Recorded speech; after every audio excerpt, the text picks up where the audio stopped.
একবার একজন বান্দা সফরে ছিল। হাঁটতে হাঁটতে তার তৃষ্ণায় গলা শুকিয়ে গেল।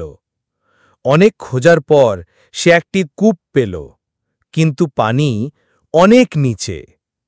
সে নিজের জুতার সাথে রশি বাঁধল, তারপর তা কূপে নামাল, কিন্তু পানি উঠল না। সে হতাশ হয়ে বসে পড়ল, ভাবতে লাগল, এখন কি করব? ঠিক তখনই একটি হরিণ দৌড়ে এসে থামল সেই কূপের পাশে। হরিণটি চোখ তুলে আকাশের দিকে তাকিয়ে দোয়া করতে লাগল, হে পানির মালিক, বোবা প্রাণী আমি, আমাকে পানি পান করাও। কূপের পানি তখন উপরে উঠে গেল। হরিণ পানি খেল, মানুষটিও খেল। পরে হরিণটি ফিরে গেল, পানি আবার নিচে নেমে গেল। লোকটি অবাক হয়ে তাকিয়ে রইল। তখন গায়েব থেকে আওয়াজ আসল, তুমি ভরসা করেছিলে রশির উপর, আর সে ভরসা করেছিল আমার উপর।